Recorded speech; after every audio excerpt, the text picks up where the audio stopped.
Hey guys, welcome back to my channel. This is Akanksha Rawat.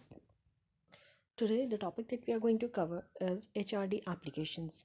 So, before starting with what are applications to HRD, let's first have a look on what is HRD. HRD stands for Human Resource Development, and Human Resource Development refers to all those training and development programs that are organized by your organization in order to improve the effectiveness and productivity of its employees in terms of individuals and in teams.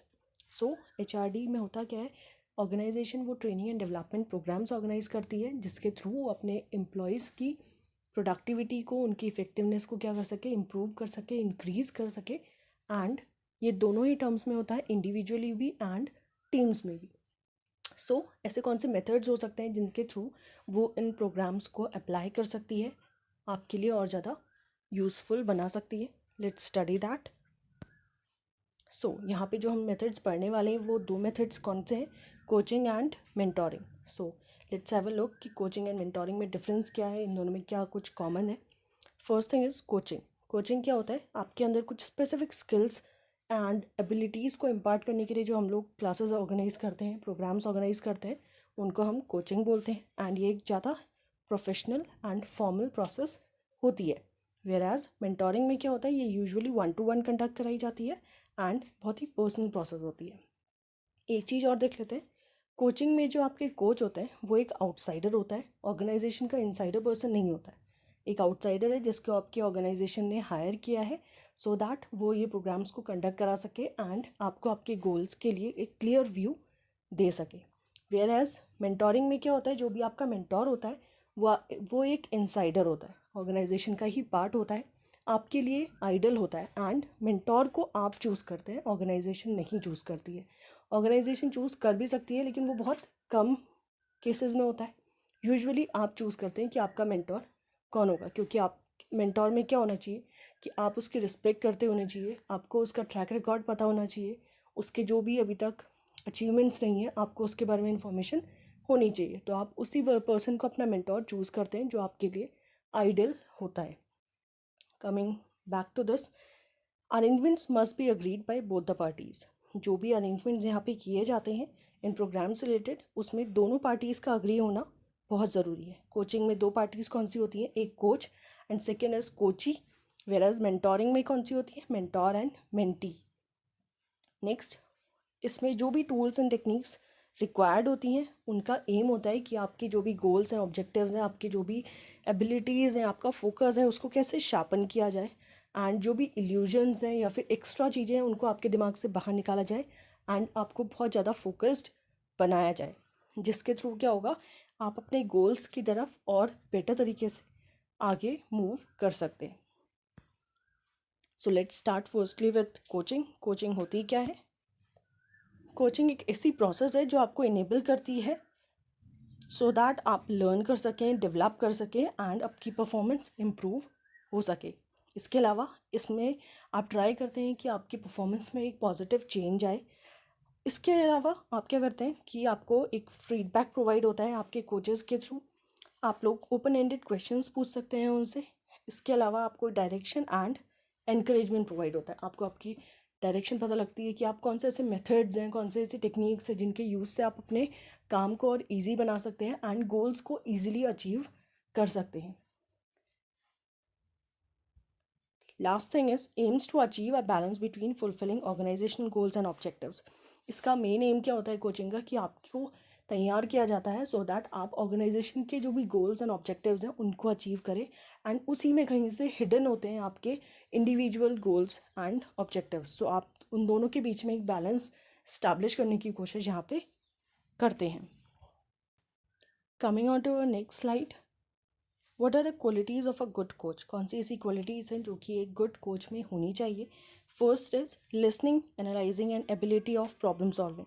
जो भी आपके coach होते हैं उनको उनमें listening ability means अपने जो भी कोचेज़ हैं वहाँ पे उनको सुनना आना चाहिए कि उनकी प्रॉब्लम्स हैं क्या, तभी वो उसको प्रॉपरली एनालाइज कर पाएंगे एंड जो भी प्रॉब्लम का सोल्यूशन है वो दे पाएंगे। इसके अलावा इन्फ्लुएंसिंग स्किल्स, आपको उनमें कॉन्फिडेंस डेवलप करना होता है, उनको अपने अंदर कॉन्फिडेंस दिखाना होता है कि I believe in you and you can do much better in future. इसके अलावा स्पेसिफिक स्किल, अभी हमने पढ़ा कि ऑर्गेनाइजेशन के गोल्स एंड ऑब्जेक्टिव्स को आपको अचीव करना है, तो उन टारगेट्स को पूरा करने के लिए जो भी स्पेसिफिक स्किल्स की रिक्वायरमेंट होती है, वो स्किल्स आपको देने के लिए उनमें भी वो चीज़ें ऑलरेडी प्रेजेंट होनी चाहिए, वो स्किल्स उन्हें ऑलरेडी उनके अंदर होनी चाहिए। Last is interest and belief in people. जो भी लोग हैं, जो भी कोच हैं, उनको लोगों में इंटरेस्ट होना चाहिए, उनको लोगों को जानने में भी इंटरेस्ट आना चाहिए, तभी वो उनमें क्या कर पाएंगे, इंटरेस्ट ले पाएंगे basically. And believe in people, आपको उनमें बिलीव करना होगा कि येस, जिसको मैं सिखा रहा हूँ वो बंदा उन चीज़ों को सीख रहा है, उनको लर्न कर रहा है, एंड फ्यूचर में उनको यूज़ करके वो उनसे कुछ भी बेनिफिट अर्न कर सकता है। Next is coaching ability.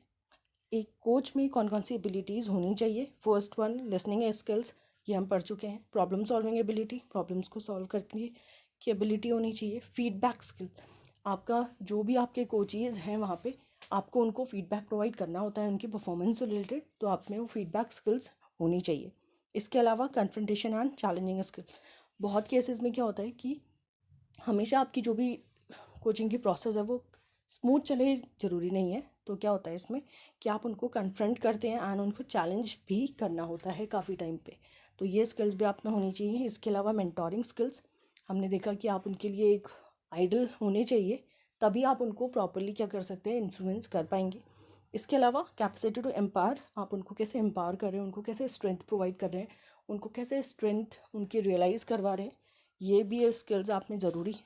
Last is एम्पैथाइजिंग ability, इसमें आप क्या करते हैं, आप उनकी फीलिंग्स को, उनके इमोशंस को एंड उनकी सिचुएशंस को अंडरस्टैंड करने की कोशिश करते हैं।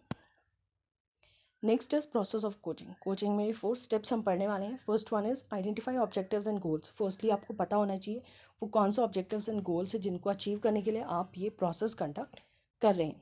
Second is explore options and possibility, वो क्या ऑप्शंस हो सकते हैं, क्या पॉसिबिलिटीज़ हैं, कौन कौन सी ऐसी अपॉर्चुनिटीज़ हैं जिनके थ्रू आप लोग अपने एम्प्लॉयज़ की इफेक्टिवनेस को, प्रोडक्टिविटी को इंक्रीज़ कर सकते हैं। Third one is agree on actions, जो भी एक्शंस आप लेके आएंगे उसमें दोनों पार्टीज़ का अग्री होना बहुत ज़रूरी है, ये हम पढ़ चुके हैं। Fourth one is take action, review and learn, आपको वो एक्शन लेना है, इम्प्लीमेंट करना है, टाइम टू टाइम उसको रिव्यू करना है, एंड जो भी रिजल्ट्स आए उनसे आपको सीखना है। Now next topic is mentoring. So let's no mentoring होता क्या है। एक ऑफलाइन हेल्प जो एक पर्सन दूसरे पर्सन को ऑफर करता है सो दैट वो एक सिग्निफिकेंट ट्रांजिशन, सिग्निफिकेंट चेंज लेके आ सके उसके नॉलेज में, उसके काम में एंड उसकी बिहेवियर में। सो इसमें क्या करते हैं, आप पर्सन फोकस्ड होती है प्रोसेस, आप पर्सन पे फोकस करते हैं एंड ताकि वो अपने आप को खुद को डेवलप कैसे कर सके, एंड आप मेंटी की, आप मेंटोर हैं अगर, तो आप मेंटी की हेल्प करते हैं कि वो खुद को कैसे हेल्प कर सके प्रोफेशनली, पर्सनली डेवलप होने में। एंड इसमें क्या होता है, कॉन्फिडेंशियलिटी शैल बी मेंटेन, क्योंकि आप लोग क्या कर रहे हैं, इनफॉर्मल प्रोसेस है, अपनी प्रॉब्लम्स को एक दूसरे से शेयर कर रहे हैं, तो आपको सीक्रेट्स या फिर कॉन्फिडेंशियलिटी यहाँ पे मेंटेन करनी होती है कि आप लोग जो भी आपके अंदर मेंटी है, आप उसकी प्रॉब्लम्स को, उसको पब्लिकली टारगेट ना करें। तो ये कुछ फैक्टर्स है जिनका ध्यान आपको रखना होता है। लास्ट वन इज़ कि इसमें आप एम्फेसिस करते हैं सो दैट आप जो भी मेंटी है उनको गाइड कर सकें towards the goal of reaching higher challenges and accomplishment, so that वो अपने हायर चैलेंजेस को एंड अकम्पलिशमेंट्स को अचीव कर सके एंड उनको ओवरकम भी कर सके। Next is what are the benefits of mentoring. First is take charge of their careers, आप मेंटीज़ को इतना रिस्पॉन्सिबल बनाते हैं so that they can take charge of their careers, and वो अपने आप को प्रोफेशनली कैसे डेवलप कर रहे हैं, अपने करियर के लिए कैसे सीरियस हो रहे हैं एंड वो स्टेप्स ले रहे हैं सो दैट वो फ्यूचर में उनके लिए बेनिफिशियल हो सके। इसके अलावा आप उनको पर्सनली एंड प्रोफेशनली दोनों एडवांटेजेस लेने के लिए आप क्या करते हैं, उनको इन्फ्लुएंस करते हैं, गाइड करते हैं। And advantage of resident corporate knowledge, अब क्योंकि आप उस पोजीशन पे हैं कि आप एक आइडल हैं उनके लिए, सो दैट आप उनको क्या कर सकते हैं, हेल्प कर सकते हैं अपनी कॉरपोरेट नॉलेज के थ्रू, अपने एक्सपीरियंसेस के थ्रू उनको गाइड कर सकते हैं डिसीजन मेकिंग में, प्रॉब्लम सॉल्विंग में, और बाकी जो भी इंपॉर्टेंट आस्पेक्ट्स हैं कॉरपोरेट लाइफ के, उनके बारे में। And last one is gain a broader view. Coaching में हम एक नैरो व्यू लेते हैं क्योंकि हमें एक ऑर्गेनाइजेशन के ऑब्जेक्टिव्स को फुलफिल करना है बस, ठीक है। वेयर एज अगर आप मेंटोरिंग की बात करें तो यहाँ पे आप एक ब्रॉडर व्यू लेते हैं, आप अपने प्रोफेशनल करियर को लेकर के भी बहुत सारे डिसीजंस लेते हैं, तो आप उसके लिए लॉन्ग डिस्टेंस में या फिर लॉन्ग टर्म के लिए आप कैसे सोचते हैं, ये चीज़ें भी बहुत डिपेंड करती हैं। इसके अलावा कोचिंग वर्सेस मेंटोरिंग, इन दोनों में डिफरेंस क्या है? कोचिंग क्या होता है? टास्क फोकस होता है, skill development and narrower perspective, हमने अभी बात करी। कोचिंग पे आप क्या करते हैं? सिर्फ एक टास्क पे फोकस करते हैं एंड इसमें आपको स्किल्स डेवलप कर रहे होते हैं एंड नैरो पर्सपेक्टिव में ये चीज़ें ऑर्गेनाइज की जाती हैं। वेयर एज मेंटोरिंग में क्या होता है? आप रिलेशनशिप पे फोकस करते हैं, personal development and broader perspective में ये प्रोसेस ऑर्गेनाइज होती है मेंटोरिंग की। इसके अलावा कोचिंग में आता है coach is responsible for training. आप बेसिकली जो ये प्रोग्राम्स ऑर्गेनाइज कर रहे हैं इसमें आप ट्रेन कर रहे हैं अपने जो भी कोचेज़ हैं उनको, सो दैट वो फ्यूचर में अच्छा परफॉर्म कर सकें एंड उनकी प्रोडक्टिविटी इंक्रीज हो सके। वेयर एज मेंटी में आप क्या कर रहे हैं? उनको लर्न करने में हेल्प कर रहे हैं। Who selects? कोच को कौन सिलेक्ट करता है? कोच को आपकी कंपनी हायर करती है या फिर दूसरे जो भी लोग हैं आपकी कंपनी के दूसरे प्रोफेशनल्स वो मैच करते हैं आपके लिए। वेयर एज मेंटोर को टिपिकली आप खुद सेलेक्ट करते हैं अपने आइडल पर्सन को, जिसको आप रिस्पेक्ट करते हैं, जिसको आप समझते हैं कि वो आपको बहुत सारी चीज़ें ऐसी हैं जो कि वो आपको लर्न करने में हेल्प कर सकता है। Next is what are the key activities? Key activities क्या होती हैं? कोचिंग में आपको ट्रेनिंग प्रोवाइड की जाती है, इंस्ट्रक्शंस दिए जाते हैं, आपको असिस्ट किया जाता है, टेस्ट किया जाता है, प्रोवाइडिंग फीडबैक, और आपको प्रोवाइड किया जाता है फीडबैक। वेयर एज मेंटोरिंग में क्या होता है? आपको इन्फॉर्मेशन दी जाती है, आपको सजेशंस दिए जाते हैं, आपको गाइड्स प्रोवाइड किए जाते हैं, गाइडिंग की जाती है आपकी, एंड आपके साथ अपने एक्सपीरियंसेस शेयर किए जाते हैं किसी भी प्रॉब्लम से रिलेटेड या किसी भी सिचुएशन से related. Next is what is the structure? Structure कैसा होता है? कोचिंग में रेगुलर मीटिंग्स होती हैं, फॉर्मल स्ट्रक्चर होता है जिसमें आप क्या करते हैं? मॉनिटर एंड इवैल्यूएट करते हैं पूरी प्रोसेस को। इसके अलावा मेंटोरिंग में क्या होता है? ये इनफॉर्मल भी हो सकती है, अनफॉर्मल भी हो सकती है, एंड मीटिंग्स क्या होती हैं इसमें? प्लान्ड होती हैं या फिर जब आपको ज़रूरत हो उस टाइम पे आप मीटिंग्स ऑर्गेनाइज कर सकते हैं, क्योंकि आप में ये क्या है? इनफॉर्मल रिलेशनशिप डेवलप हो चुका होता है तब तक। इसके अलावा टाइमलाइन क्या होती है? कोचिंग क्या होती है? शॉर्ट टर्म के लिए होती है एंड टाइम बाउंड होती है। वेयर एज मेंटोरिंग क्या होती है? लॉन्ग टर्म होती है एंड मे बी ये लाइफ लॉन्ग भी हो सके, आप दोनों का कनेक्शन जो। Last is when to use it? आप कब यूज़ करते हैं कोचिंग एंड मेंटोरिंग? कोचिंग होती है टू डेवलप स्पेसिफिक स्किल्स और टू इम्प्रूव वर्क परफॉर्मेंस। आप जब भी अपने एम्प्लॉयज़ की वर्क परफॉर्मेंस को इम्प्रूव करना चाहते हैं या उनमें कुछ स्पेसिफिक स्किल्स डेवलप करना चाहते हैं तब आप उनके लिए कोचिंग ऑर्गेनाइज कराते हैं। वेयर एज मेंटोरिंग आप क्यों करते हैं? कि ताकि वो अपनी personal growth and career growth and development के लिए काम कर सके। Thank you.